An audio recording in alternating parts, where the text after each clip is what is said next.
Okay, guys, back again, and let's talk about Hawkeye, which is the newest Marvel Cinematic Universe TV show or Disney Plus show, which just came out today.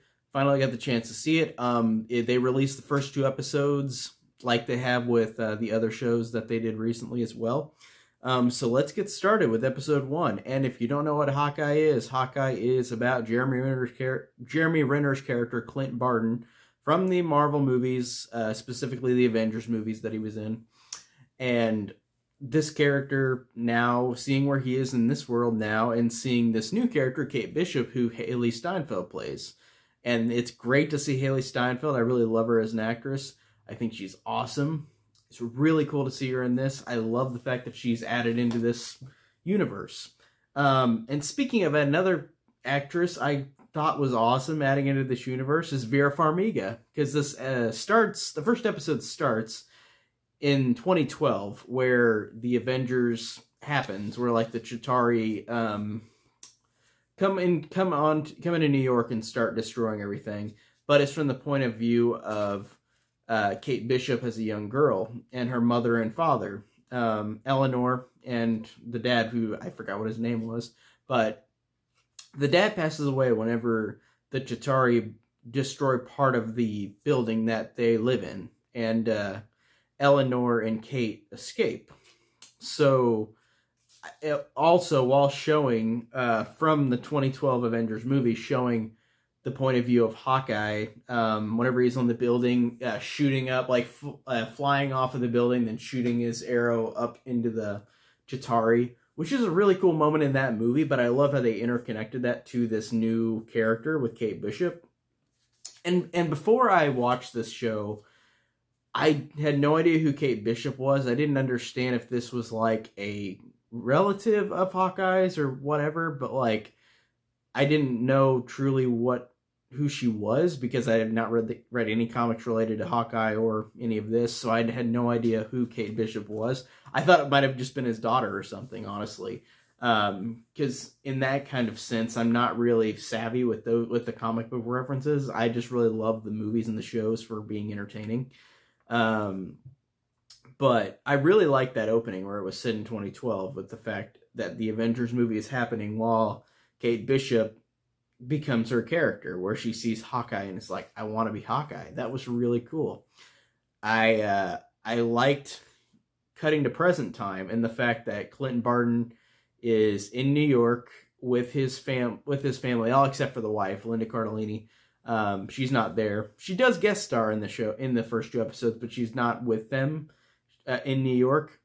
But Clint Barton is watching an Avengers musical with his kids called Rogers the Musical, where all the Avengers are doing singing and dancing while fighting aliens in New York, which was really interesting, and I like the jokes in that. I like the fact that Ant-Man is there in the musical, but then Clint says, like, he wasn't there in the fight in the first Avengers movie. He wasn't like introduced into the MCU. But that was a funny inside joke. Like, he wasn't there, but the musical like put him in it. That was a funny connection to that. I like seeing Clint watching this and seeing Natasha, Black Widow, the person who plays her, looks so much like her, and all these actors, for the brief time they're on screen in this play, look so much like those actors. Like, one of them honestly looks so much like Robert Downey Jr. I was like, are you serious? That's not him? Like, from a distance, seeing all these people dancing and singing, they looked so much like the Avengers. Besides, obviously, the Hulk, which was not a CG character. It was just a person with green paint and a green hood. But the other ones looked very similar to their retrospective actors in the franchise. That was really cool doing that. I like the fact that Kate Bishop, her mom Eleanor, is at this gala, and she's got a guy that she's getting engaged to, Jack, and he's got a brother named Ahmed, I think, and he's at this gala, and she goes and investigates, and she realizes that they're engaged, and she gets really mad at her mother, and she goes and is trying to figure out, like, she just goes through this location, is trying to figure out this mystery, And I like the fact that Haley Steinfeld just does a good job of being really humorous. There's a moment in this where she is perusing her way into this underground gala, and she acts like she's working there, and then she talks to a guy who's a bartender down below, or not a bartender, a waiter, and the waiter says, like, I thought I was the only one working tonight, and she said, well, Gary told me to work. And then this guy named Gary comes in and says, I'm Gary. And he's like, who are you? And then she says, see, that's it. You don't really even know my name. That's it, Gary, I quit. Like, I thought that was really great improvisation of, like, I think of Haley Steinfeld just in general, but also that character I thought was really funny with how they made her just quick on her feet to reactions. And I liked how she said that joke about this Gary she obviously didn't know, like, that she just pretended like he didn't know her name, and she had worked there already. I thought that was a good joke. I like the fact that she gets Ronan's suit, who is obviously Clint Barton, who is Ronan, but nobody else knows that. So she takes Ronan's suit, goes out in public, it is recorded, and now she is on the run because she wore Ronan's suit, and Ronan, whenever Clint Barton was Ronan, he created a dozen enemies. So now Clint Barton figures this out, that she is Ronan, and she wore the suit, and the fact that they both have to work together now, which is really cool. I like that. I like that by the end of the first episode, both her and Clint meet, and that's it. And I thought that was a great first episode. I thought that really worked. Like, really good, really, really interesting. And then episode 2 starts with them fighting together, and they do a good job of that. They have good chemistry together. There's a funny line with how Kate is talking to Clint Barton about how seeing these, like, people dressed up as the Avengers, but then there's some Hawkeyes, or not really any Hawkeyes at all. There's even a joke that she says, oh, there's Hawkeye right there, like a person dressed as Hawkeye, and Clint Barton says, no, that's Katniss Everdeen. Like, that's a good joke. And I like the fact that it really does kind of connect to real life thoughts on Hawkeye, because I really like Hawkeye as a character in these movies, but he, like Black Widow, are the ones that don't have any superpowers, so they're by definition not going to be considered like the favorite for a lot of people in terms of this universe, in this universe. So I like the fact that there's a funny joke between Kate and Clint where Kate is telling him, like, yeah, Hawkeye is so hard to brand. Like, I thought that was funny, and I thought that was cool, just showing that it was a real life thing that really is in our real life and in the movies, in the movie as well. Or, I mean, in the universe as well, for the movies and the shows, where Hawkeye is considered not the best Avenger in terms of, like, not the most popular. He's not considered the most popular Avenger. And I like that they reference that. I like that they reference that he's a basic guy with a bow. Even though, like I said, I really do love the character, and I really love Jeremy Renner as him, but it's just funny to see that they poke fun at that, that he's not the most popular character. And then in this episode, Jack, who Eleanor is engaged to, his brother gets killed. And then it's interesting that kind of has a little bit more of a story to it, where, like, there's kind of a conspiracy going on, so I like that. I also liked in this episode that Clint Barton mentioned the Avengers Tower, because Kate and Clint are talking, and she says, like, are we going to go to your hideout, like Avengers Tower? And he says, no, Tony sold that a couple years ago. So I guess he sold that before he died in Endgame, but people are implying that, or people are thinking that it is implied that it is the Fantastic Four that buy the Avengers Tower, is what the implications have been recently from online poll. Like, people have just been saying they think it's the Fantastic Four, which would be an interesting way to integrate them into the MCU. I like this episode a lot, in episode 2, I like this moment a lot. There's a great scene where Clint, the suit gets taken whenever he's fighting earlier in the episode 2 with Kate in her house. Whenever the guys throw in the fire, and like she has to fight, and then they lose the suit.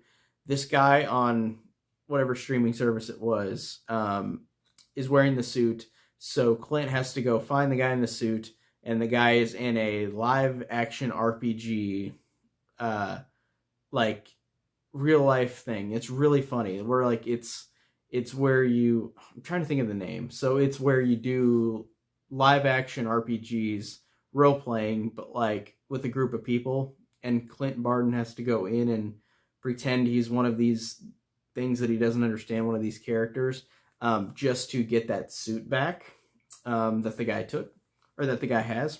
So I thought that was funny, bringing in RPG elements like festivals like they do in real life. That was really funny. I like how at the end of the episode, Clint gets tied up by that group that has been chasing him, but he really isn't tied up at all. And I like that played a good joke with interrogating him, but then really he wasn't tied up at all. He actually untied himself pretty quick and nobody realized. I thought that was funny and clever. I thought that it ends, episode 2 ends where these characters, or the villains that have been chasing Clint and Kate, they say, like he says he wants to meet the boss. And then it shows who the boss is, and it's this lady, and then it cuts to credits, and I'm like, I don't know who this lady is. So I guess the next episode, or I know the next episode will say who this lady is, but I have no idea who it is. I was hoping it would be something like Wilson Fisk from Daredevil, and there are rumors that Wilson Fisk is going to maybe return in this, which would be a great way to reintroduce the Netflix Marvel shows into the MCU, because those don't officially count because they were from different writers, a different subsidiary of Disney, ABC Studios. So those don't technically connect to the MCU from what we know so far.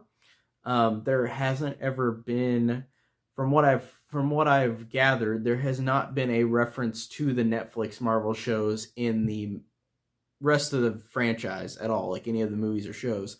They haven't had any connection to the Netflix thing. Even Agents of S.H.I.E.L.D. hasn't connected to the Netflix shows.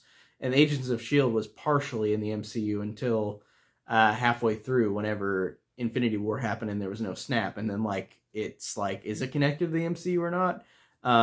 But that's a whole nother story. Like, Agents of S.H.I.E.L.D. is like a totally different, like, is it in the MCU? Is it not? Blah, blah, blah. But that would be awesome to have Wilson Fisk in this, because people say that he should come back in this, because it seems like it's the time for it, and especially in New York City. That would be a cool connection. That would be a cool way to bring him back. And like people have said, maybe Daredevil will appear in Spider-Man No Way Home. Who knows? But there's rumors for that as well. And I love these rumors, even if they're true or not. It's fun to like gossip and see, like, is this going to be actually happening in these things? So yeah, like I said, at the end it introduced this boss, and I'm like, I don't know who this lady is. So I guess in the next episode they'll explain it, but I don't know who it is. The episode was good. I really liked both episodes. I like that the show has a Christmas style to it, like a Christmas aesthetic to it, because usually the MCU shows and movies don't really have that. The only one I could think of that has Christmas in it is Iron Man 3, which is a Shane Black movie, so of course it is, because Shane Black movies usually almost always reference Christmas or are on Christmas. But this one I liked being connected to Christmas. I like that it kind of, like, it just felt like it had its like own unique flavor for this for the next Marvel Disney Plus show, because I've really loved what they've done with each show. Like with WandaVision, it was like old like TV shows from different eras of time. With Falcon and the Winter Soldier, it was a political thriller like Captain America, the movies. And Loki was like this really trippy, like weird looking show, and it was really good. But like, it's cool to see that each of these Marvel Disney Plus shows have their own like coat of paint to them. They all look different in a lot of ways, like I said, because like Falcon and Winter Soldier is like political thriller, so it looks like a normal, more grounded show. And then, like I said, WandaVision is really out there and silly, and Loki is like multiverse and time oriented. And I like that they have all those specific differences to them, like aesthetically, like that makes them all fresh, like for what they are. So I do enjoy that. So I have enjoyed this so far. Like these first 2 episodes I thought were great. So I'm glad, and I can't wait to see more. And I'm assuming that there's only 6 episodes, so I'm assuming how it's going to be placed. The last episode is going to be on Christmas week or Christmas Day, whatever, because of course it's got the Christmas aesthetic to it. So I'm assuming that's the case. But I'm excited for the rest of it. But I'm enjoying it. I think it's really fun. I'll definitely talk about the next episodes whenever they are released every week. So stay tuned for that. And real quick, before I get off of this video, I want to mention I got another pickup. Because of Black Friday this year, which has been throughout the month as opposed to one day, which I actually dig.